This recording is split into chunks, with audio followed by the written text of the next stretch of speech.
सुरक्षा की कमी। पहलगाम में जो दुखद घटनाएं हुई हैं उसमें सर्वदलीय बैठक भी हुआ है।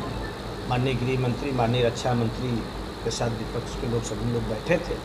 जो बातें थी माननीय गृह मंत्री जी ने कहा कि कहीं सुरक्षा कुछ चूक हुई है, लेकिन पूरा देश, पक्ष और विपक्ष सभी लोग आज पहलगाम जो घटना हुई है दुख वेदना व्यक्त करते हुए एक साथ खड़े हैं और इसका अच्छी तरीके से जवाब देने की तैयारी। जौनपुर का एकता तिवारी जो है उन्होंने आरोप लगाया है कि वहाँ के जो खच्चर वाले थे वही आतंकवादी थे और कोई वहाँ पर 8 किलोमीटर प्रशासन सुरक्षा व्यवस्था नहीं थी, जिसके कारण ऐसा हुआ।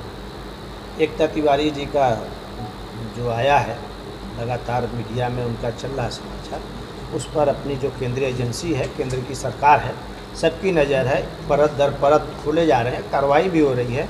आप लोगों ने देखा कि लगभग 2 दिन में 4 से 5 आतंकवादियों को, मकानों को ढाया गया है।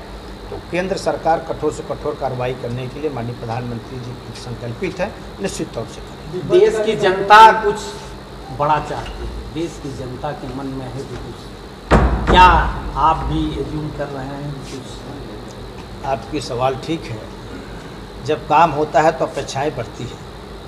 2014 के पूर्व निशंक हत्याएं होती थी। आतंकवादी लगातार देश के विभिन्न कोनों में आम जनमानस की हत्या करते थे, लेकिन उस समय की तत्कालीन जो सरकारें होती थी वो अपना रोष प्रकट करके, बातचीत करके समस्या का हल करती थी। लेकिन देश के यशस्वी प्रधानमंत्री नरेंद्र मोदी जी, जो कि 2 बार ऐसी घटना होने के बाद उन्होंने एयर स्ट्राइक और सर्जिकल स्ट्राइक कर रखा है, तो देश की जनता माननीय प्रधानमंत्री जी में ही विश्वास कर रही है कि इस बार भी माननीय प्रधानमंत्री जी उससे ज़्यादा बढ़कर कठोर कार्रवाई करेंगे। और प्रधानमंत्री जी ने भी देश के सामने कहा है कि इस बार आका भी नहीं छोड़े जाएंगे।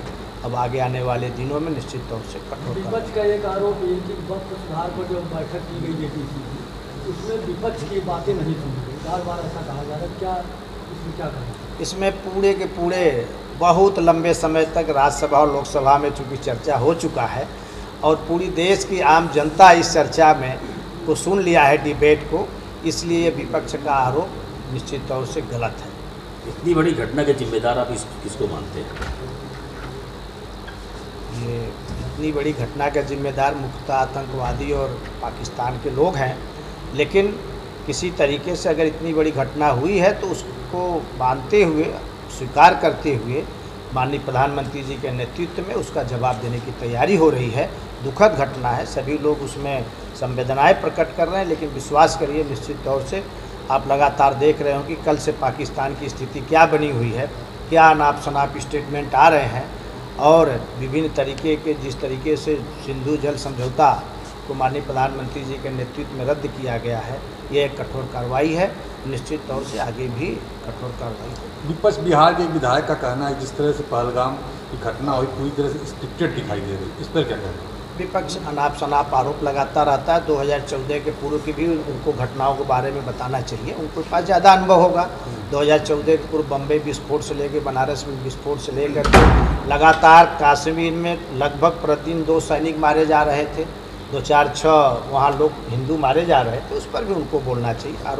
उरी में जो हमला हुआ था सैनिकों के ऊपर, उस पर आज तक कोई रिपोर्ट नहीं है, उस पर क्या चल रहा है? यही सरकार। अब चूँकि ये देश और केंद्रीय एजेंसियों का मामला है, इस पर हमें बोलना तो काफ़ी दिनों से कुछ रिपोर्ट, आप भाजपा के हैं, कुछ तो रिपोर्ट उस पर अभी तक आनी चाहिए। निश्चित तौर से उसका रिपोर्ट होगा ही, लेकिन मुझे जानकारी पूरी नहीं है, इसलिए मैं इस बात को आपको बगल जिले के ही कुंडा के सांसद हैं राजा भैया, उनका एक बयान है इस पे पहलगाम में लेके कि हम ही अपने पैसे से आतंकवाद वहाँ बढ़ाते हैं। हाँ, वो कुंडा के विधायक हैं राजा भैया जी। अब वो किस समझ से ऐसा विषय कहे हैं वो तो वही बता सकते हैं, लेकिन निश्चित तौर से ऐसा होता था। हमारे पैसे से लोग कश्मीर के अलगाववादी नेता पलते पोसते थे, लेकिन 2014 के बाद जब केंद्र में भारतीय जनता पार्टी की सरकार आई है तो ऐसे देश विरोधी, राष्ट्र विरोधी, अलगाववादी नेताओं के विरुद्ध माननीय प्रधानमंत्री जी के नेतृत्व में कार्रवाई हुआ है। उसमें से कई लोग जेल में हैं और कई लोग अलगाववादी आंदोलन से दूर भी हो गए हैं। सिंधु घाटी के पानी को रोक दिया गया पाकिस्तान जाने के लिए। असदुद्दीन सिद्दीकी का एक बयान है, पानी तो रोक दिए हैं, पानी लेके कहाँ जाएंगे? अब इसकी व्यवस्था भारत सरकार करेगी। भारत सरकार अगर बैठ करके कोई निर्णय लिया है तो उसके आगे भविष्य की भी व्यवस्था भारत सरकार करेगी। एक सवाल सिंधु नदी को लेकर और पाकिस्तान की तरफ से आ रहा है कि भारत ने पानी रोका है, हम खून की नदियाँ बहाएंगे, इस पर क्या कहना है? अब कहने को तो पाकिस्तान अनाप शनाप हर समय कहता रहता है, ये अनाप शनाप का उनका आरोप है, नारा है। क्योंकि इस समय वो खिजियाए हैं विभिन्न तरीके से, उनके अंदर भय की बात है, इसलिए अनाप शनाप बोल रहे हैं। इसका कोई सच्चाई नहीं। ये जन जागरण अभियान आज क्या है? ये जन जागरण अभियान भारतीय जनता पार्टी के कार्यकर्ताओं और अल्पसंख्यक वर्ग के लोगों के बीच में वक्त सुधार